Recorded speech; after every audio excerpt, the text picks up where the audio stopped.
আসসালামু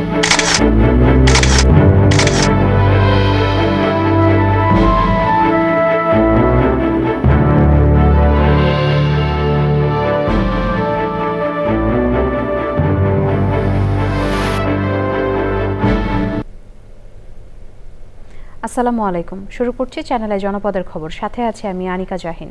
এখনকার এই সংবাদ আয়োজন একই সঙ্গে চ্যানেল আই ইউটিউব চ্যানেল এবং চ্যানেল আর ওটিটি প্ল্যাটফর্ম আই স্ক্রিনে লাইভ স্ট্রিম হচ্ছে।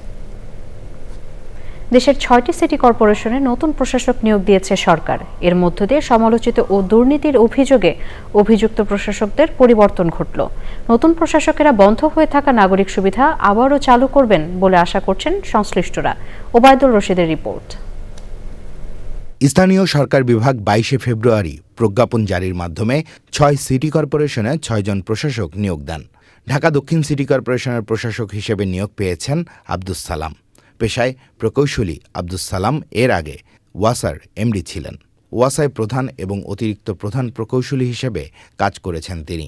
জনগণ যা চাচ্ছে সেগুলোই আমার অগ্রাধিকার এবং সেগুলো আমি ক্রস পিপুলের সাথে বসবো এবং বসে মত বিনিময় করে যাতে অতি দ্রুত আমরা কিছু টাস্ক প্রোগ্রাম নিতে পারি।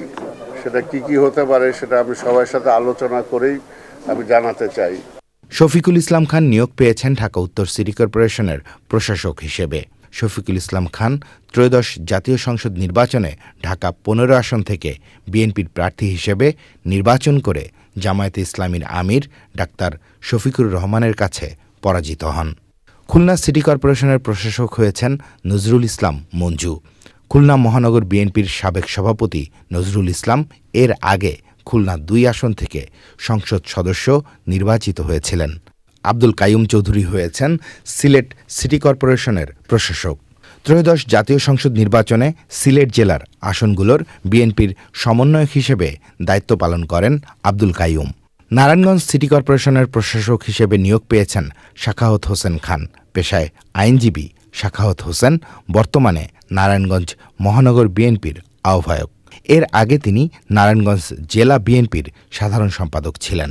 গাজীপুর সিটি কর্পোরেশনের প্রশাসক হয়েছেন শওকত হোসেন। বর্তমানে তিনি গাজীপুর মহানগর বিএনপির সভাপতি। একসময় তিনি কাশিমপুর ইউনিয়ন পরিষদের চেয়ারম্যান ছিলেন। Obaidul Rashid, channel I, Dhaka. এবারে সারা দেশের খবর নিয়ে প্রতিনিধিদের পাঠানো তথ্য ও ভিডিওচিত্রে আল মুকসিদের রিপোর্ট। ঝালকাঠির 2টি আসনে নবনির্বাচিত সংসদ সদস্য রফিকুল ইসলাম জামাল ও ইসরাত সুলতানা ইলেন ভুট্টোর সাথে মতবিনিময় সভা হয়েছে। সভাপতিত্ব করেন জেলা প্রশাসক মোহাম্মদ মমিন উদ্দিন। সভায় অংশ নেন পুলিশ সুপার, সিভিল সার্জন ও 4 উপজেলার নির্বাহী কর্মকর্তা সহ বিভিন্ন দপ্তরের বিভাগীয় প্রধানরা।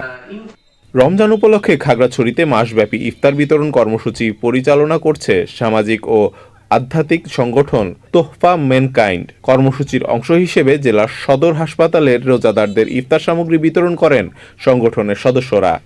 রংপুর কাউনিয়া উপজেলার হারাগাছ বালারঘাটে নির্বাচনী সহিংসতায় ক্ষতিগ্রস্ত এনসিপির সংগঠক সুমন হোসেনের বাড়ি পরিদর্শন করেছে এনসিপির এমপি আক্তার হোসেন। সে সময় উপস্থিত ছিলেন এনসিপির রংপুর জেলা কমিটির আহ্বায়ক আল মামুন সহ অন্যরা।